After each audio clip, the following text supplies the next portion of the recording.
I come from the state of Maharashtra. I come from Shiv Sena. We believe in having businesses, ecosystems, environment which encourage a thriving economy.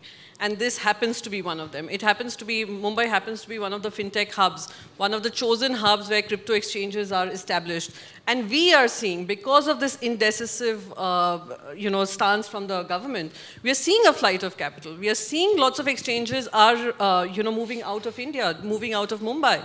So that is a cause of concern for us. You want to address this because all three participants have brought out this concern, and we've heard from industry as well that because the government is undecided, a lot of young people who could potentially be disruptors on the tech side or on the finance side of these crypto assets are going to Dubai, going to Singapore, going to the US, saying it's better to be there because at least there can't be a change, a sudden disruption which causes our money to then be in jeopardy.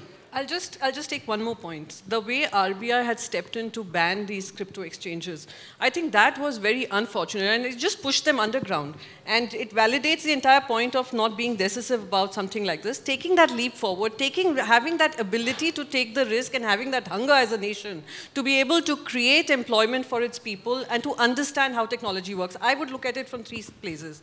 Education. Education not just of the investors, but even members of parliament needs to get educated. I have spoken to many people who are in this business, and they all tell me that as far as stakeholder conversations are concerned, none of them have been called to even have a conversation or understand their side. So saying that, oh, they need to step up is being a little, incorrect here, because they're wanting to have a conversation, they want to educate. It's not happening. That's not happening.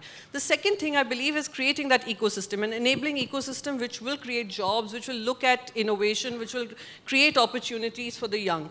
The third is the economy. The economy benefits if you have a fluid mechanism, a fluid regulatory framework which moves with the times, and not just sitting on a decision because the bureaucrats are not willing to understand, the RBI is not willing to, kind of stand by you. So those are things I think we need to be able to address. The flight of capital, the flight of brain power, the flight of technology.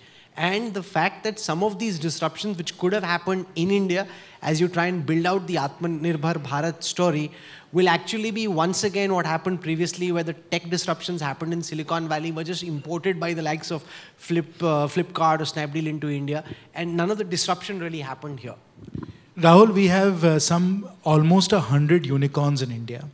We have created one successful startup after the other. So to think that, it's not possible to build something which is innovative and high quality, that there's just flight of talent and capital happening in India is just erroneous. But so you know the point it's that's being made. Wrong. No, hear me out. No, because you're making a political point now. No, I'm not making a political point. I'll tell you why. No, sir, because with no disrespect to the startups that have become unicorn and decacorn, the fact is, when it comes to sheer technological disruptions, when it comes to leveraging these technologies to make the product here, rather than to replicate an idea that's already been implemented abroad, I think that's the point that Rajiv Gowda and Pinaki were seeking to make. Rahul, I'm an engineer myself, and I have a lot of faith in India's engineering talent.